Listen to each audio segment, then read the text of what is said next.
Aita for leaving my friend's wedding dress shopping trip early after finding out at the dinner table I wasn't a bridesmaid.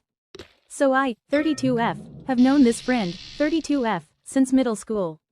Let's call her Fran. We've drifted a bit over the years, life, distance, careers in different industries, my own healing journey, but I've always considered her a chosen sister. Anytime we hung out, even if just once a year, always felt like old times. And even though we didn't talk all too much, I always valued her friendship. Fran got engaged earlier this year. When I saw her in August, she asked me if I would be willing to fly out, approximately 3-hour flight, to go wedding dress shopping with her and her best friend from elementary school. During that convo, she told me I was the perfect person to go wedding dress shopping with, talked to me about what color her bridesmaids' dresses should be, sage, not mint or emerald, and asked what we should do for her bachelorette. After coffee, she would even send me photos of outfits for the rehearsal dinner. So I assumed I would be in the bridal party. Not that I think this is owed or expected, but because of how she was talking to me about her wedding. I spent $500 on flights to go wedding dress shopping, in the middle of the government shutdown, mind you. There were 2 appointments for Saturday and 1 for Sunday. I came in Friday night, while the other girl was coming in Saturday morning. Fast forward to after the Saturday appointments.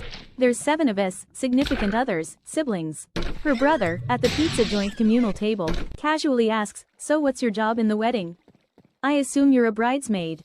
And Fran goes, "Oh. She's actually not," in front of everyone. No private convo, no heads up. A public no. It was so awkward I still cringe thinking about it. Later that night, she said, "I just want to acknowledge how awkward my brother made dinner."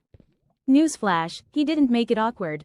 I basically told her I wasn't mad that I wasn't a bridesmaid, if I didn't make the cut it's fine, but it was the approach in which how I was told. I could have been told Friday night prior to the other girl coming in.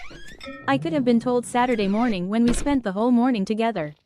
But I wasn't. I wasn't told prior to booking a $500 flight and spending $100 on Ubers to get to her and celebrate her that weekend. This conversation evolved into her telling me, she just can't come to me for big things anymore, and she's felt extremely distant to me for years. Years. So I'm sitting there like, then why am I here? I was really hurt and spent the night and morning crying, so I booked an earlier flight home on Sunday and skipped the final dress appointment. I didn't want to show up puffy-eyed and have it be awkward. As I left, obviously putting everything away, I texted her and her fiancé, woke up with a sore throat, decided to take an earlier flight home. "Thanks for opening up your home to me," and she responds hours later saying, "Hope you feel better. Thanks for coming up this weekend." Since then, radio silence. She didn't even text me a happy birthday or happy Thanksgiving. For the record, I genuinely am not mad about not being a bridesmaid.